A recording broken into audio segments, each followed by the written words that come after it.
Bienvenue dans Vivre éveillé, le podcast spirituel pour celles qui veulent vivre leur passage sur Terre comme un voyage excitant, abondant et rempli de magie. Je suis Jade Jevaux, thérapeute holistique depuis 10 ans, fondatrice du programme Vivre éveillé et facilitatrice de retraites spirituelles. Peut-être as-tu remarqué que ce n'est pas parce qu'on répète une affirmation positive que notre vie s'en trouve transformée pour autant, et aussi que le milieu spirituel et du développement personnel se veulent ouverts d'esprit, mais que les choses se compliquent quand on commence à parler d'argent, de sexualité et également de la mort. Ici, nous venons casser les codes, même ceux de la spiritualité, dans un but, celui de te construire une vie meilleure, sur mesure, où tu te sens véritablement accomplie, où être créatrice de sa vie n'est plus un joli concept, mais bien un processus véritablement à l'œuvre dans le quotidien. Merci d'avoir rejoint le podcast et belle écoute à toi. Bonjour à tous, aujourd'hui je reçois Isabelle Calkins avec qui j'ai animé récemment. On a partagé une table ronde dans un sommet pour les entrepreneurs au féminin et j'ai beaucoup aimé l'énergie qu'elle dégageait et on a eu beaucoup trop peu de temps pour pouvoir vraiment comprendre le fond du message de chacune. Donc Mmh. j'ai eu envie, d'en savoir un peu plus et puis de l'offrir ici dans le podcast. Isabelle, elle est auteure de 3 livres, conférencière, conseillère. Elle est donc chef d'entreprise et elle accompagne vraiment toutes sortes de personnes. Si j'ai bien compris, ça va, du chef d'entreprise au conférencier, mais ça peut aussi passer par les, jeunes enfants autistes. Tu auras peut-être l'occasion de nous en dire davantage. Je trouve ça assez intriguant et intéressant. Hem, Isabelle s'est pris de passion assez jeune pour la parole et puis, on va aller creuser. Moi, j'aimerais beaucoup comprendre pourquoi. Donc Isabelle, bonjour, bienvenue dans le podcast. Je suis vraiment très heureuse de te recevoir ici. Pourrais-tu pour commencer, te présenter de façon un peu moins curriculum vitae peut-être? Bonjour à toi, Jade. Bonjour, toutes les auditrices. Me présenter avec joie. Écoute, quand je me penche sur mon parcours, j'ai l'impression qu'il a été quand même, avorté à certains endroits. C'est-à-dire quand j'étais plus jeune, il y a des choses que j'avais envie de faire et quand je demandais: «Est-ce que je peux faire de la danse? Est-ce que je peux faire une école de journalisme?» Est-ce que c'était constamment des non, des non, des non et des non. Ce qui fait que, en tout cas, j'attribue au fait d'avoir reçu beaucoup de non, le fait de m'être fourvoyée dans mon parcours, mais je pense que rien n'arrive par hasard. J'ai donc fait des études de droit. J'ai un master en droit des affaires. Ah, ça fait bien, hein, ça fait bien, hein. J'ai été juriste pendant 1 an et là, c'était pas possible. Et là, je me suis dit: «Non, si c'est ça la vie, ça m'intéresse pas en fait». C'est pas Je pense pas que je sois venue sur terre pour vivre cette chose-là.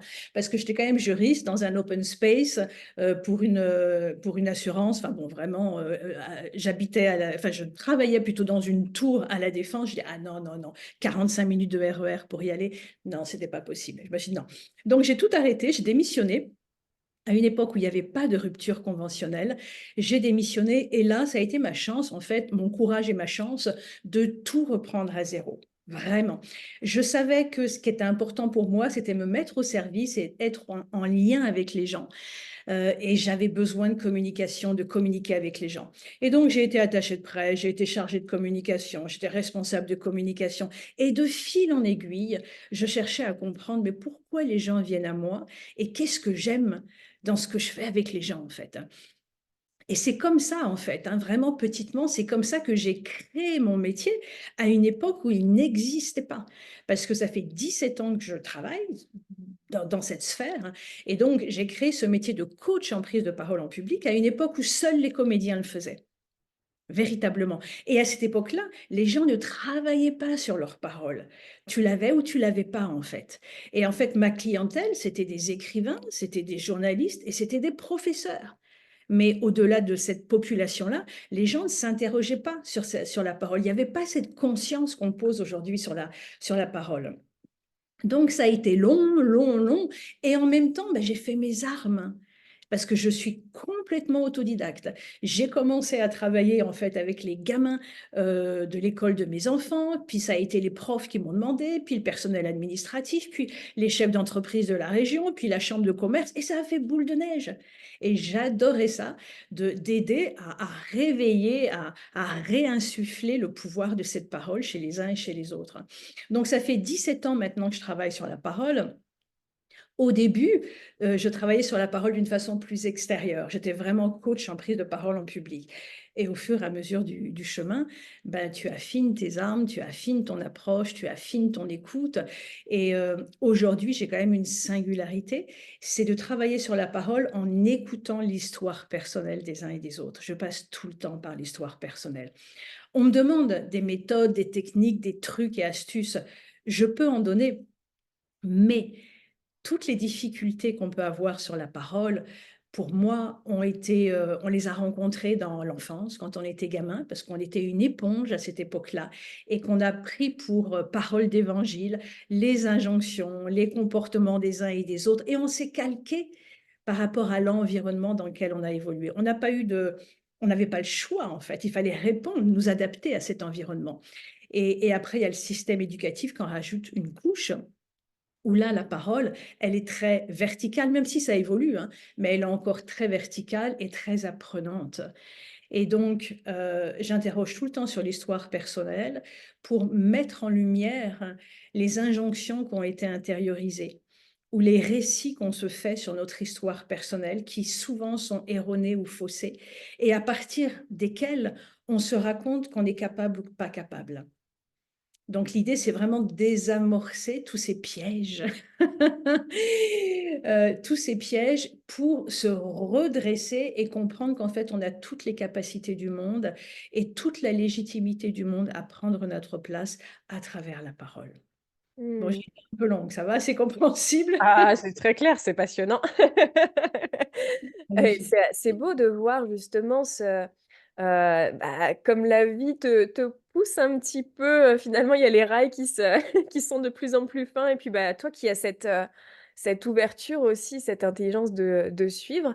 Comment est-ce que du coup, si je comprends bien, tu as dû commencer un petit peu à à apprendre aux gens, du coup, cette prise de parole un peu avec panache, pour être, captivant, pour, avoir au moins l'air, je sais pas si c'est profondément avoir de l'assurance. Comment tu es passé du coup de ça à quelque chose qui a l'air d'être plus proche de l'être, peut-être du développement personnel, de l'épanouissement de la personne? C'est pareil, je suppose, ça t'a un petit peu suivi? Est-ce qu'il y a eu des déclics? Comment ça s'est passé pour toi? Ben, en fait, je pense que comme pour beaucoup de personnes, nos blessures sont nos chemins de réparation qui deviennent des chemins de libération et de manifestation.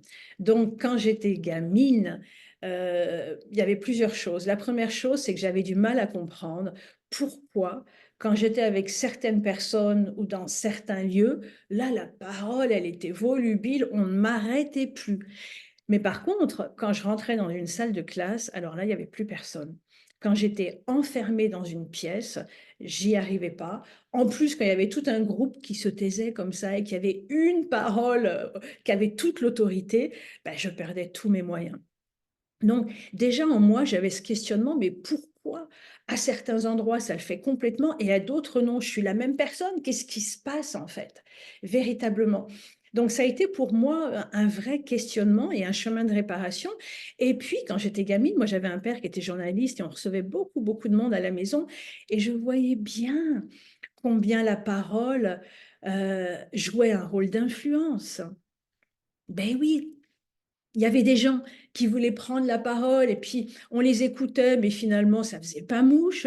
Il y avait des gens qui parlaient et que tout le monde avait envie d'écouter. Puis il y avait aussi des personnes qui disaient pas grand-chose ou même qui pouvaient se taire, mais il y avait une présence, il y avait quelque chose qui émanait d'elles et enfin, ça nous donnait envie d'être avec elles et de les écouter. Donc ça me fascinait, ça m'intéressait, ça me questionnait. Donc j'ai mis tout ça ensemble en fait. Et donc j'ai cherché à comprendre comment la parole fonctionnait et me sentant en fait, j'ai vécu quand j'étais gamine, bah, à l'école comme je l'ai dit, tu vois? Ces moments où le professeur te pose des questions et puis tu as la réponse, mais tu y vas pas quoi, tu y vas pas, et en fait tu te fais du mal, hein. tu te fais du mal. Et puis, tu te sens mal après, tu le portes, cette blessure, tu la portes en toi. Et puis après, tu as les copains qui donnent la réponse. Et puis là, oh ouais, bravo, etc. Enfin, pas comme ça, mais de cette. Et puis là, tu te recroquevilles et tu te dis, mais t'es bête, mais en fait, t'es ridicule. Et puis tu te fais du mal, tu vois, tu creuses ton trou. Donc, j'en ai vécu beaucoup, beaucoup, beaucoup des moments comme ça. Et puis surtout, quand as un espace comme ça, bah, dans la classe, par exemple, et que tu dis pas qui tu es, bah, en fait, les gens ne savent pas qui tu es. Ils ne savent pas, ils te prennent pour une image, mais ils savent pas véritablement qui tu es parce que tu proposes pas qui tu es, tu le manifestes pas, tu le partages pas. Donc les gens n'ont pas la chance de bien te connaître en fait. Et donc ça, je pense que ça m'a fait souffrir aussi. Et donc ça a été, tu vois, toutes ces raisons qui ont fait que bah, la parole, c'était une évidence. Et d'ailleurs, quand j'étais gamine, mon rêve, c'était de devenir journaliste pour aller interroger les personnes, célèbres ou pas, et les questionner sur leur histoire personnelle. Et finalement, c'est fou, hein, parce que finalement, aujourd'hui, tout mon travail, c'est de passer par l'histoire personnelle pour réparer et pour pouvoir se manifester pleinement. Comme quoi, hein. Mmh. Ouais, c'est beau de voir le jeu de piste quand tu regardes derrière. En fait, j'avais vu la danse, mais j'avais pas vu cette envie de fond là. Tu as évoqué un sujet qui est un gros questionnement pour moi aussi, alors j'en profite pour prendre ton point de vue. Qu'est-ce que tu as justement, qu'est-ce que tu as réussi à avoir comme réponse par rapport à OK, qu'est-ce qui fait la différence avec ces messieurs-là qui venaient à la maison? Enfin, j'ai imaginé que c'était des messieurs, mais pas forcément.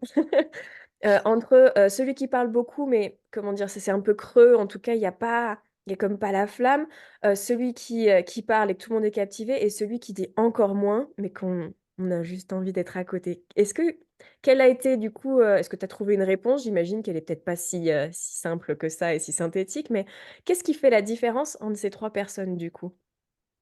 Ben, je pense que véritablement, ce qu'on appelle la personne charismatique, c'est la personne qui s'est rencontrée et qui porte de moins en moins de masques et qui joue de moins en moins de rôles. On nous apprend à travers les injonctions, sois sage, sois gentil, va aider la dame, ben, tu vas dire bonjour quand même, etc., etc. Puis à l'école, on nous apprend à obéir. Bon, c'est normal dans une certaine mesure, sinon ce serait la cacophonie. Mais finalement, moi, ce que je comprends beaucoup avec tout le coaching que je fais depuis si longtemps, c'est que tout ce qu'on a appris quand on était gamin et à l'école, cette sorte d'obéissance, mais elle nous poursuit beaucoup plus qu'on l'imagine. Et moi, je coach des personnes, c'est juste incroyable, des gens qui ont un parcours de fou, qui ont créé des sociétés qui marchent très bien, etc. Et ils demandent, il et elle demandent encore la permission. Donc, en fait, tout mon travail, véritablement, si je devais le résumer à un verbe, ce serait le verbe se permettre, se donner l'autorisation. Et quand je dis les personnes charismatiques, ce sont vraiment les personnes qui se sont rencontrées, eh bien, ce sont celles qui se donnent l'autorisation d'être véritablement qui elles sont, qui ne jouent plus de personnages, qui disent qui elles sont, qui se révèlent, qui cherchent pas à paraître plus jolies, plus sympathiques qu'elles ne le sont véritablement. Et je pense que les gens ne sont pas du tout dupes et qu'on a un besoin de vérité, un besoin de sincérité, un besoin d'honnêteté et qu'on capte ces gens-là. On a un cerveau qui est une machine incroyable et probablement que consciemment, on ne comprend pas tout, mais on capte l'énergie des gens. Et je pense qu'aujourd'hui, avec Internet, avec toutes les vidéos, les contenus qu'on absorbe, les conférences TEDx, etc., ben, on se cultive malgré tout. Et je pense qu'on comprend très bien, on capte une personne qui s'est rencontrée et qui a décidé de révéler pleinement qui elle était avec ses difficultés, avec ses peines, avec ses fragilités. Et ça, on aime ça, parce que ça nous permet nous-mêmes de nous rencontrer à travers le fait de toucher et de rencontrer son humanité à elle. Elle nous permet de rencontrer notre humanité, d'avoir le courage de la rencontrer. Et quand on est dans des rôles, euh, dans des masques, etc., bah, il y a une distance. On est en distance par rapport à soi. Et donc, du coup, cette personne elle-même nous met en distance par rapport à nous-mêmes. Tu vois ce que je veux dire? Mmh. Donc, la grande vérité, hein, c'est ce qui était écrit sur le fronton du temple de Delphes, hein, connais-toi toi-même et tu connaîtras l'univers et les dieux. Quand on perce le mystère de la vie, quand on perce son propre mystère, qu'on perce jamais pleinement, et tant mieux, parce qu'on est constamment en création, en vérité. Donc je ne sais pas si j'ai répondu à ta question. Oui. Oui, Mais en oui, vérité, c'est très intéressant. J'ai commencé à me dire: «Ah mais il y a des personnes qui ont quand même beaucoup de panache et je suis pas sûre qu'ils se soient rencontrés profondément».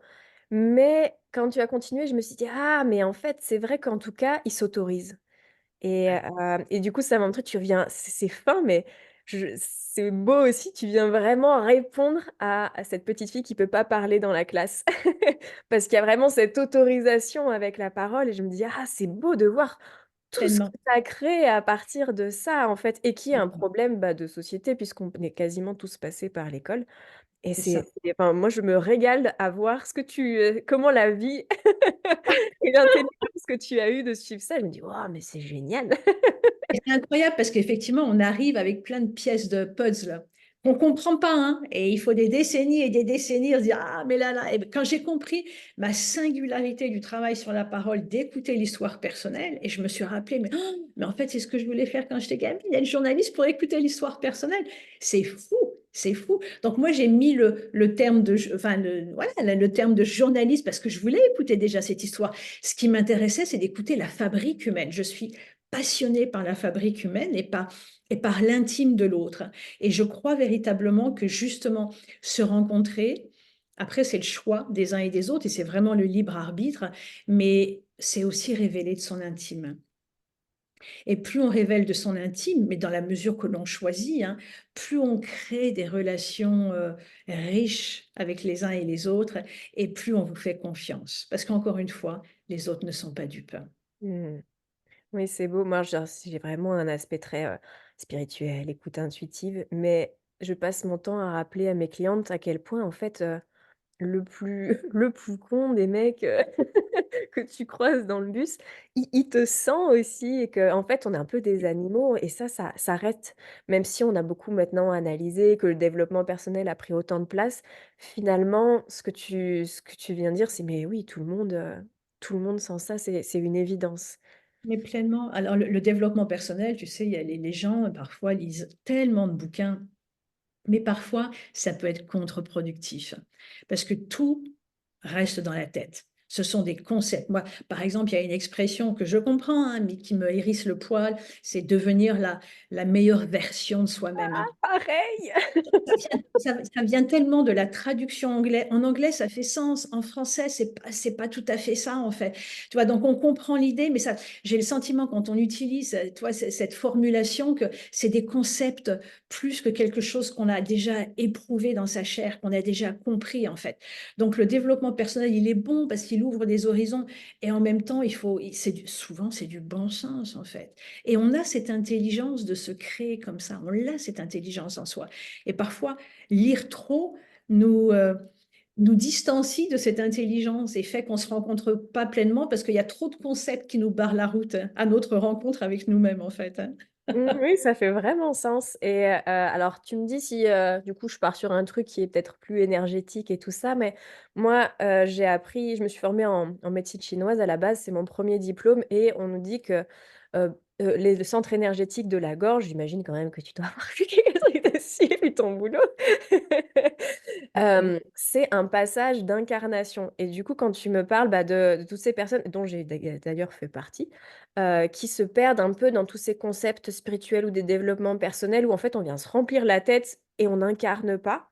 Mhm. C'est vraiment ma quête et puis je pense que c'est également ce que j'apporte aussi aux femmes avec qui je travaille de trouver au-delà de tout ça, parce qu'en fait toutes celles qui viennent me voir, elles ont déjà la tête pleine de ça et de Oui. trouver le passage pour s'incarner. Moi, mon credo, c'est plutôt, bah, trouver le plaisir sur terre, mais je me dis: «C'est beau» parce que finalement ce passage de la gorge qui est vraiment décrit en énergétique comme un passage, bah, étroit déjà physiquement et c'est Oui. vraiment quand l'âme doit venir s'incarner, ça peut coincer et du coup, avec cette libération de la parole que tu offres, je me dis: «Waouh, tiens, elle m'offre une nouvelle piste aussi» parce que, bah, en libérant la parole, finalement, on facilite l'incarnation et on arrive toutes les 2, je pense, au même endroit qui est, bon, bah, les concepts, des fois, c'est bien aussi de comprendre intellectuellement pour accélérer l'affaire, mais ce qui compte, c'est la vie et en fait, tout est déjà là et les gens, tu les sens et tu oui, tu as déjà tout ce qu'il faut finalement, donc tu peux te calmer sur sur les analyses et cogitations mentales. Mais c'est super ce que tu dis, Jade, je vais rebondir là-dessus parce que moi j'ai tellement, des hommes et surtout des femmes, qui viennent à moi notamment et qui peuvent avoir subi d'ailleurs des viols, des abus sexuels ou pas que, et qui ne peuvent pas en parler. C'est bloqué là.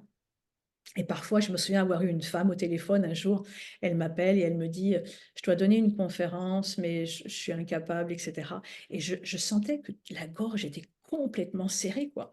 Je lui dis: «Mais il y a un problème au niveau des vous, c'est pas la parole, c'est les émotions. Il y a des émotions complètement refoulées et cetera», et je lui dis et je lui dis comme ça, je lui dis: «Mais vous n'avez pas subi des choses?» Elle me dit: «Oui», et en fait, elle, tu vois, dans le coaching, ça a été elle ne pouvait même pas prononcer le mot viol. Mmh. Elle ne pouvait pas, ce que je comprends tout à fait. Et donc je lui dis: «On va faire un parcours et le jour où vous aurez prononcé ce mot et vous allez pouvoir me parler un peu de ce qui s'est passé, vous serez à un certain endroit guéri». Et c'est ce qui s'est passé. On a travaillé ensemble sur d'autres choses, mais qui étaient pleinement en lien avec ce qu'elle avait vécu, et elle m'a dit à un moment: «Je peux maintenant en parler», et elle m'en a parlé et cetera, et là ça a été elle est passée dans une autre dimension. Donc ce chakra de la gorge, il retient toutes les blessures, mais pas uniquement les nôtres, hein. C'est vraiment du transgénérationnel aussi, hein. Moi, je travaille aussi sur le transgénérationnel. Il y a tellement de choses, tellement de blessures qu'on porte en nous, qui ne sont pas forcément les nôtres, hein, mais dont on a hérité. Et donc ce chakra de la gorge, voilà, il est fondamental parce que tant qu'on ne dit pas une chose, ça veut dire qu'on bloque des énergies en nous et on bloque une conscience. Donc pour se rencontrer, il faut aller rencontrer nos blessures et presque les blessures de l'inconscient familial. Donc moi, je travaille là-dessus, je fais des séances de libération aussi de charges, négatives, enfin des mémoires pour libérer tout ça, et dans toutes les histoires d'abus, bah, c'est très important, mais parfois il y a même pas d'abus, mais il y a Mmh. des choses, qui font que des mémoires, du vécu, des blessures, et on n'arrive même pas, on les a tellement bloquées, on les a tellement oubliées, on s'est tellement dissocié quelque part que, c'est dans une cave à l'intérieur de nous, on ne sait même plus où c'est le labyrinthe, hein.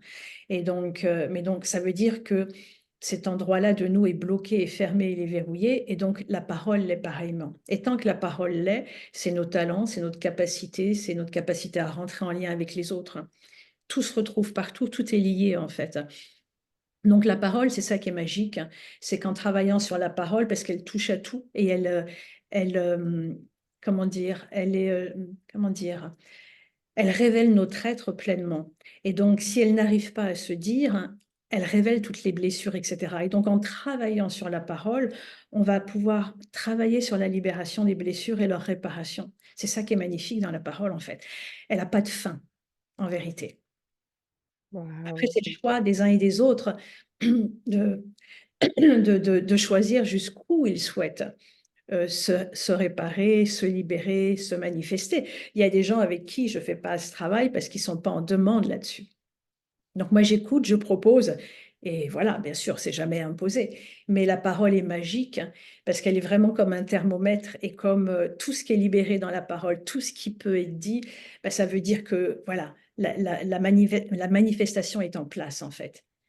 Donc, elle a un outil, magique et remarquable. Et Mmh. donc la beauté, c'est pas forcément de tout dire, mais au moins, c'est d'être en capacité de le dire. Et quand on est en capacité de tout dire, de tout raconter, de révéler pleinement notre être, après on a le libre arbitre.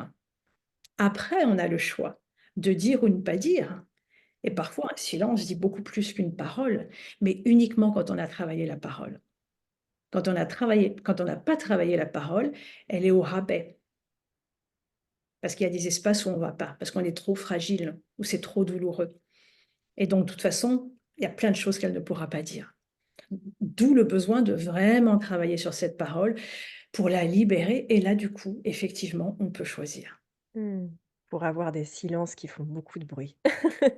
Exactement. Ah, Exact. c'est vrai, ça m'a donné des frissons d'écouter ce passage-là. Moi, je suis beaucoup touchée par le côté, trauma. J'accompagne beaucoup sur le trauma sexuel, bah, des femmes. Du coup, quand tu parlais d'ailleurs d'inconscient familial, je me disais, moi, j'avais cette l'impression que même ça touchait quelque part Alors bon, j'ai peur aussi d'avoir cette petite tendance à basculer dans la victimisation des femmes. Donc, je ne suis pas sûre d'être très, très ajustée, mais j'ai l'impression que dans l'inconscient collectif féminin, il y a aussi de toute façon cette parole qui a été enfin, on nous a toutes, et à travers les âges, demandé de nous taire et on est peut-être aussi à un endroit et encore que c'est pas si libre que ça où, voilà, ça commence à arriver où, voilà, les femmes, peuvent, plus parler. Mais j'avais envie de te poser une question, sur, enfin, Est-ce d'orienter, est-ce que je peux vas-y, réagir vas-y, juste à vas-y. ça, Jade? Parce que, juste à ça, parce que c'est tellement important. Les femmes ont une problématique particulière sur la parole, exactement pour les raisons que tu viens de d'énoncer. Et moi, tout mon travail, aussi une partie de mon travail consiste à rappeler aux femmes que c'est hier qu'elles sont sorties des fourneaux, de la cuisine. Mais vraiment, dans l'histoire de l'humanité, etc., c'est comme si ça venait de se passer la seconde passée, où finalement on s'autorise à prendre la parole et que des femmes ont des postes à responsabilité. C'est tellement neuf. Donc nous, dans notre inconscient de femme, on n'ose toujours pas. Et on croit toujours pas en nous et on est constamment à se questionner. Et la plupart des femmes le font. Est-ce que je vais les intéresser? Est-ce que je vais réussir? Est-ce que je vais avoir le courage? Mais qui suis-je, moi, pour prendre la parole, etc. Et les femmes, par défaut, souvent choisissent encore l'ombre, mais parce qu'elles n'ont pas goûté à la lumière. Donc c'est par défaut. Donc il y a tout un poids historique et c'est très important d'en parler parce que les femmes pensent que c'est elles-mêmes qui n'ont pas cette capacité, mais pas du tout. C'est juste un poids historique dont on est en train de se libérer, mais ça va mettre du temps. D'où Mmh. l'urgence pour nous de monter au créneau pour aider aussi nos filles, etc., que ce soit plus facile pour elles, quoi. Voilà, c'était une parenthèse. Non, mais tu fais très, très bien de le dire. Effectivement, je suis, bah, tellement d'accord avec ça et je me rends compte même que en fait, bah, c'est difficile parce qu'on ne sait pas faire, parce qu'on n'a pas l'habitude, mais je crois aussi que pour la plupart, il y a un peu un danger, en fait, si on s'exprime et du coup, c'est même pas que un apprentissage, c'est, bah, toutes les guérisons dont tu parles qui sont de «Ça y est, maintenant je peux» et encore, bah, je sais pas, personnellement, de me mettre à parler, sur les réseaux sociaux a fait que, bah et tu reçois des haters et un jour, mon beau-frère me dit: «Mais je suis sûr que tous ces commentaires viennent d'hommes». Et je dis: «Ah?» et je regarde et je me dis: «Bah, en fait, oui, les femmes, me remercient, me posent des questions». Si à un moment, voilà, je dirais, il y a 0,01 de femmes qui m'a fait un pic, sinon, en fait, Ouais. c'est que des hommes pour me rabaisser et je me dis: «Pour arriver à être en sécurité», ça a été un chemin, un petit chemin, mais c'est vrai que, il est encore, bah, comme tu dis, il est tout frais donc en fait, il y a aussi ce truc de l'homme qui vient dire à la femme de se taire qui est encore là également et c'est challengeant parce que pour moi, il y a aussi le danger qui reste, bah, pas que dans l'inconscient collectif. On a des bribes où en fait, on risque plus globalement, plus vraiment notre vie, mais c'est pas voilà, c'est pas non plus si sécure que ça.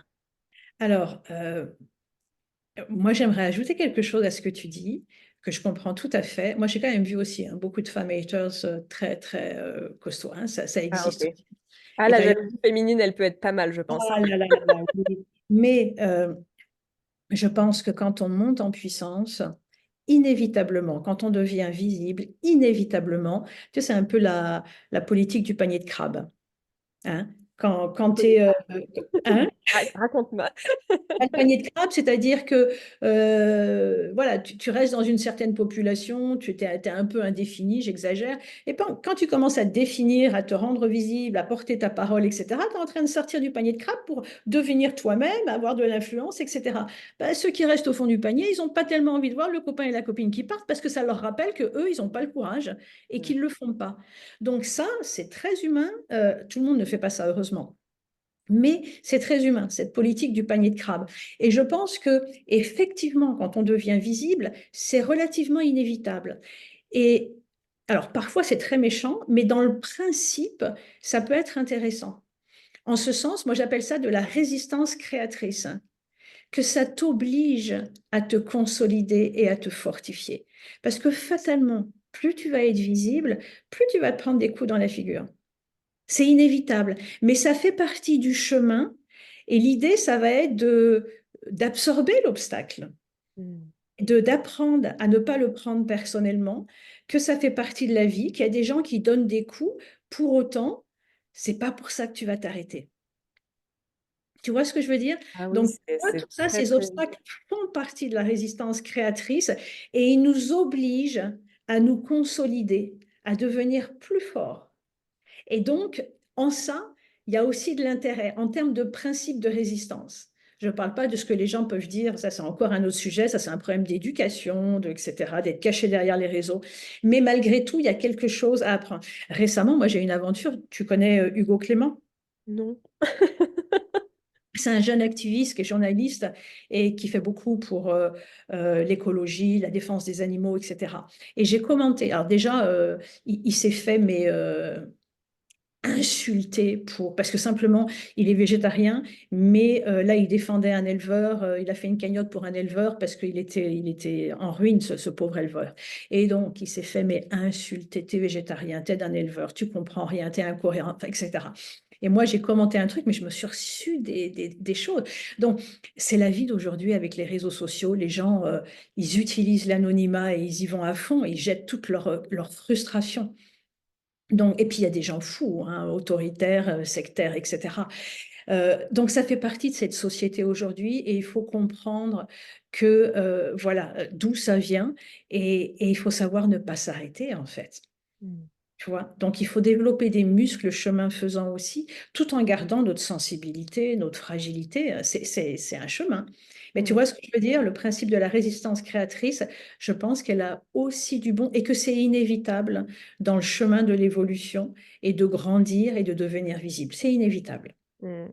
Oui, c'est très juste et de la façon dont tu le dis, on se dirait presque: «Bon, bah, c'est un peu dur ou c'est impressionnant» et bien sûr, enfin, pour ce que j'ai pu vivre, oui, ça l'est, mais je vois mon premier comment dire? Ma première vidéo qui a flambé sur les réseaux, j'ai reçu énormément, de haters. Toutes les, minutes, il y a le téléphone qui sonne avec, des commentaires hyper désagréables et Waouh. en fait, bon, ça a été une semaine du coup, de remise en question existentielle. Mais, mon beau-frère justement qui lui, faisait le mince, comment ça? Le modérateur pour sa Oui, chérie, en fait, il enlevait tous les commentaires négatifs, comme ça elle ne les voyait pas et il me disait: «Ah bah, tu demandes à ton mec qui fasse ça». Je dis: «Bah non, en fait, parce que c'était tellement énorme pour moi que le téléphone sonne toutes les minutes avec une insulte, un compliment, 2 insultes, un compliment, des trucs qui a rien à voir». ouais, Que c'est fou. ça m'a vraiment ça s'est enfin ancré en moi, l'autre ne parle que de lui, que de sa vision et en Exactement. fait, il parle pas de moi et ça, bah, pour on parlait de concepts qui sont pas incarnés, c'était un truc que voilà, je pouvais même le dire ou voilà, mais là, ça s'est vraiment ancré en moi et maintenant, je peux pas dire que ça me glisse à 100 dessus quand je reçois une insulte, mais Ouais. c'est très clair qu'en fait, il parle pas de moi. Et je me dis: «Beh, heureusement que j'ai eu cette expérience, sinon je serais encore coincée à avoir peur de dire des trucs qui dérangent» et je me surprends même parfois à m'amuser à dire des trucs qui dérangent. Ah, Je me dis: «Ah mais tiens, bravo. ça m'a Ouais, ouais, ouais, ouais. titillé». Ah, mais bravo, bravo, bravo. Et tu sais, dans tous ces haters, il faut aussi, bon, il y en a, c'est même pas besoin de lire parce que c'est tellement vulgaire ou autre, mais il faut écouter ce qu'ils disent parce que du coup, ça t'oblige à te questionner. Hein. Oui, L'idée, c'est pas tout le temps de rester dans la sphère où c'est confortable pour soi et tout le monde est d'accord. Hein. C'est aussi d'aller écouter ceux qui sont pas d'accord parce que ça nous oblige à nous questionner sur nous-mêmes, pourquoi on le fait, etc. Donc, c'est important de tout le temps côtoyer des gens aussi qui sont pas forcément d'accord avec nous. Là aussi, ça nous oblige à c'est fortifier très ce en juste. quoi on croit, etc., et revenir à la source de nos valeurs et de ce en quoi on croit. Donc, il y a du bénéfice à en tirer aussi. Hein. Je ne Oui, suis pas tout en à train fait, de ça critiquer les haters. Ça nous oblige à pousser la réflexion plus loin et je suis même impressionnée, alors toujours dans mes trucs d'énergie, de tu attires aussi exactement ce dont tu as besoin, d'à quel point, sur, ma problématique du moment, je vais attirer que des commentaires qui mettent pile le doigt où ça fait mal, jusqu'à ce que moi-même je me dise: «Ah non, c'est bon Jade».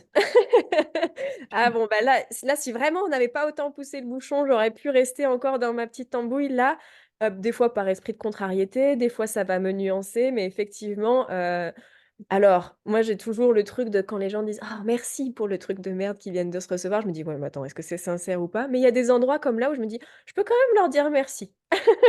Mais en fait, Ils m'ont rendu service. tu vois, tout ça, c'est une posture. Et quand on a la posture de l'humilité, où on veut bien se questionner, eh ben, la difficulté devient une initiation. On peut presque tout transformer en initiation, presque tout. Il y a tout le temps des apprentissages. Si on vit quelque chose, c'est qu'on est capable de le supporter et qu'on est capable d'en tirer des enseignements. Donc ça peut devenir une initiation, mais il faut avoir cette humilité. Oui. Mmh. Mm. Merci pour tes propos. Je reviens plus sur ton aspect, métier en tant que conseillère. Je voulais te demander pour quel type de problématique quel est la type de problématique que tu vas rencontrer le plus souvent? Parce que tu as l'air de répondre à un public qui est très varié, alors est-ce que tu peux nous en dire un peu plus là-dessus? Je pense que j'ai dû travailler à peu près avec presque tous les publics, hein. Tu disais enfants autistes, adultes en réinsertion, beaucoup d'étudiants, beaucoup de jeunes. Aujourd'hui, je travaille beaucoup avec les leaders, avec les chefs d'entreprise, avec des personnalités. Tu sais, j'ai été la coach de TEDx Toulouse pendant plus de 7 ans, donc j'ai rencontré aussi ouais, des belles personnes. Donc, la problématique, hein, c'était ça la question, Mmh. quelles sont les problématiques? Bah, en fait, c'est quand je prends notamment la population de la femme, parce qu'il y a une différence un peu entre les hommes et les femmes. Alors, c'est pas du tout systématique, mais les hommes, par exemple, souvent vont me dire, écoutez, moi, ça va. J'ai pas de problème avec la parole, ça va, je me sens bien.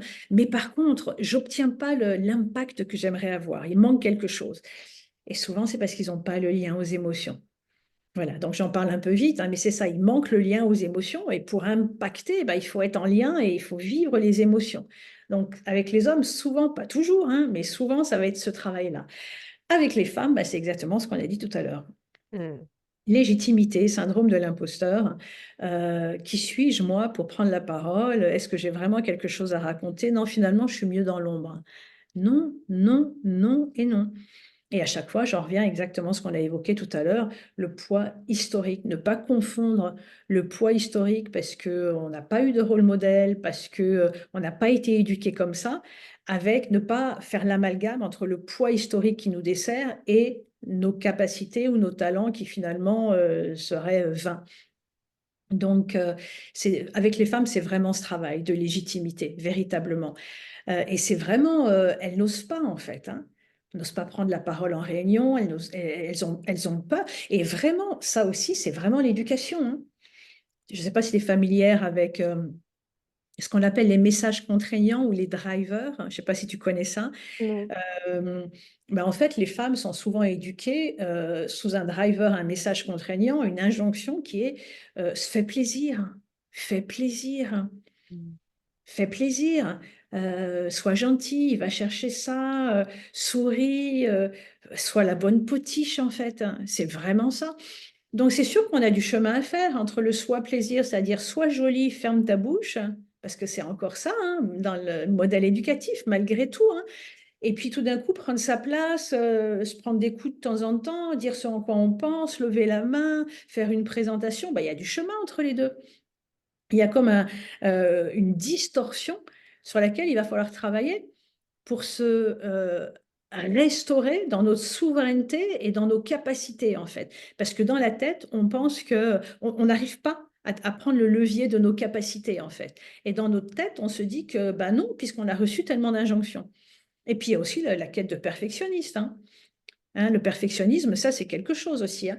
Du style, on ne se donne pas le droit à l'erreur, hein. On ne se donne pas le droit à être vulnérable, on ne se donne pas le droit à être imparfaite. Il faudrait que tout soit parfait tout de suite. Mais tant qu'on attend que tout soit parfait, on n'avance pas, on ne se met pas en chemin. Et donc, on perd, on perd, on perd. Et la barre devient de plus en plus haute. Moins on fait, plus la barre va monter, monter, monter. Parce que tant qu'on ne fait pas, tant qu'on ne se met pas en chemin, eh bien, on se prouve à soi-même qu'on n'est pas capable. Mmh. En fait, dans la vie, il n'y a jamais d'énergie neutre, hein. C'est soit descendant, soit ascendant. Donc, tant qu'on ne fait pas, et quand on a été gamine, on n'a pas fait parce qu'il fallait faire plaisir, ben, grosso modo, par défaut, on s'est prouvé qu'on n'était pas capable. Et donc, nous, dans notre tête, on s'est construit un récit se racontant qu'on n'était pas capable. On se dit que ben, on n'est pas à la hauteur, on n'a pas le vocabulaire, on va pas savoir les impacter, mais parce que ça vient que quand on était gamine, on n'a pas pris la parole et donc on ne s'est pas prouvé qu'on était capable de le faire et donc on se raconte une histoire qui nous prouve que voilà, on ne sait pas le faire. Et donc dans le travail, il faut déconstruire tout ça en fait. Waouh! Ça fait du boulot. Ouais, mais c'est passionnant et puis Ah ça oui. transforme tellement la vie, tellement la vie. C'est incroyable. incroyable. Oui, je veux bien te croire qu'on vient pour une prise de parole et en fait, tu vas libérer la lignée, ça doit quand même, changer quelques petites bricoles dans sa vie. C'est fou, hein, c'est fou, hein. Est-ce Alors que encore une tu fois, aurais hein, un petit, je sais pas si c'est vraiment approprié, mais je pensais à un conseil ou un état d'esprit, pour orienter, ben, du coup, moi, c'est principalement des femmes qui nous écoutent, mmh pour amorcer cette libération de la parole-là. Je sais pas si vraiment, il existe un tips, mais ou un en petit fait, truc, un premier pas. mais en fait, voilà, un premier pas, c'est ça, en fait. C'est faites le premier pas, c'est y aller. Il y a plein de dans votre tête, vous allez avoir plein de voix qui vont, chercher à vous protéger d'une certaine mesure, mais elles vont pas vous protéger, elles vous rapetissent, en fait, hein, elles nous recroquevillent. Donc l'idée, c'est d'arrêter d'écouter ces petites voix et d'avoir un peu de courage. Et moi, j'aime bien ce mot courage. Le mot courage, étymologiquement, ça veut dire mettre du cœur à l'ouvrage. Donc, mesdames, mettez du cœur à l'ouvrage. C'est OK d'être maladroite, c'est OK de ne pas savoir exactement comment dire les choses, mais faites ce premier pas parce qu'il est inévitable. Parce que tout, c'est de la... On capitalise en fait. Il faut le premier pas pour en mettre un deuxième, un troisième, et à chaque fois, c'est chemin faisant qu'on apprend et qu'on s'améliore. Dans la parole comme dans partout, c'est en forgeant qu'on devient forgeron. Donc, mon invitation, ce serait de vous autoriser à dire plus qui vous êtes, même si c'est inconfortable. En fait, le tips, ça va être de accueillir ce qui est inconfortable, parce que c'est inévitable. Quand on quitte un marécage et qu'on veut rejoindre la rive, ben, on traverse une petite rivière. Et donc, c'est ce moment qui est un petit peu inconfortable, mais au moins, il y a la rive de l'autre côté. Donc, l'inconfortable, c'est OK. Il y a beaucoup de gens qui vont pas le franchir parce que ben non, puis elles restent dans leur protection, mais finalement elles sont tristes parce qu'elles vivent pas qui elles sont véritablement et elles vivent pas la vie à laquelle elles aspirent. Donc l'invitation, c'est vraiment de faire la paix avec le côté inconfortable parce que c'est le démarrage et quand on démarre quelque chose, quoi que ce soit, c'est inconfortable. Mais du coup, quand vous traversez cet espace inconfortable, il va vous amener dans quelque chose de plus en plus confortable. Et après, vous allez vous retourner et vous allez vous féliciter du chemin fait. Donc, mesdames, épousez l'inconfortable. Mmh. Merci beaucoup Isabelle. Tu es une, parfaite, incarnation du résultat du travail que tu offres, je trouve. Cette parole qui Merci, est, merci. simple, efficace, juste et assez magnétique. Ah, bah, merci, merci beaucoup, ça me touche. Merci, merci Jade. Tu es à toi-même, en fait, tu es la publicité de ton travail. Tu sais, c'est marrant parce que il y a un ami qui travaille dans une grande société et il voudrait que je coach les dirigeants. Et donc, il y a un coach de cette société qui m'a appelé pour qu'on ait un entretien. Et on a eu un entretien d'1 heure. Et à la fin, alors qu'il montrait pas trop hein, ce qu'il ressentait ou quoi que ce soit, à la fin, son premier commentaire, ça a été Ah, mais vous êtes pleine de vie, vous vivez, il y a un sens de l'urgence. Mais je comprends combien vous devez aider vos clients. Lui, ce qu'il a vraiment touché, c'est cette vivance, en fait, tu vois. Mais je pense que cette vivance, elle vient justement de ce travail et de m'être réapproprié, en tout cas, la plupart des espaces de mon être. Mmh. Oui, Parce parce que que moi, ton tu lien, m'as pas touchée. Alors je suis tout à fait d'accord que tu as vraiment ça, mais c'est pas ça qui m'a éblouie et je me dis: «Tu t'es mis en fonction et du coup, ça vient servir un peu de tableau à la personne en face», tu vois? Quelque part de: «Tiens, il y a ça que tu as pas exploité chez toi». C'est beau de voir les humains, bien dans oui. leurs bottes. Ben oui, ouais, ouais. Ça met Mmh. du temps, mais c'est pas grave, parce que le temps qu'on a mis nous a été nécessaire pour apprendre, pour faire ses armes, pour découvrir. C'est les apprentissages, ce sont les initiations.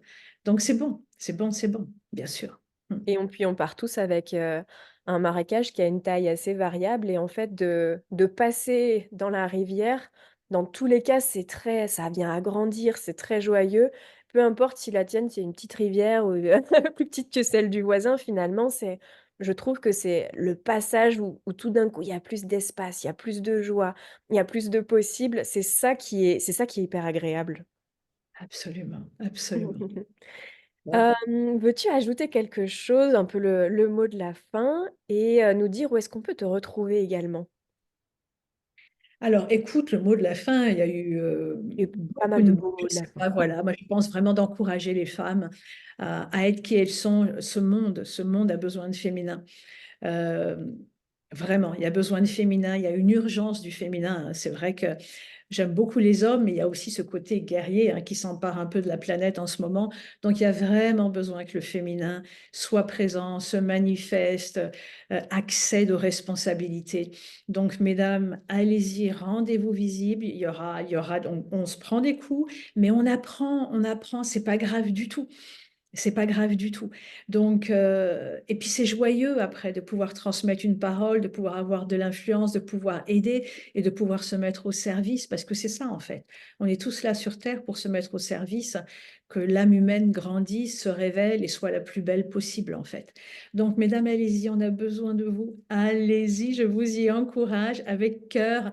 Comme je le disais, hein, allez embrasser c'est inconfortable, mais vous verrez qu'après, il va se transformer et vous allez vivre des choses desquelles vous n'avez même pas espéré, en fait. La vie que je vis aujourd'hui, je pense que je n'y rêvais même pas quand j'étais gamine, vraiment. Mais il faut traverser, voilà, cette période-là. C'est tant difficile. Mais vraiment, allez-y, vous avez toute cette capacité. On a tous tellement de ressources en nous, de capacités, vraiment, je vous encourage à les offrir au monde, vraiment. Donc voilà, et bah, où me trouver sur les réseaux, Instagram. Moi, je suis surtout présente sur Instagram et LinkedIn, et, euh, et voilà. Et OK. avec grande joie de vous Isabelle retrouver. Colkins, j'imagine qu'on te Voilà, trouve. c'est ça, Isabelle Colkins. Instagram, c'est là où je suis quand même la plus présente, et avec grand plaisir de vous retrouver, avec joie, joie, Mmh. joie. Un énorme merci Isabelle pour ce très beau moment qui Merci amène à plein d'ambition, de douceur et de joie. Merci, merci.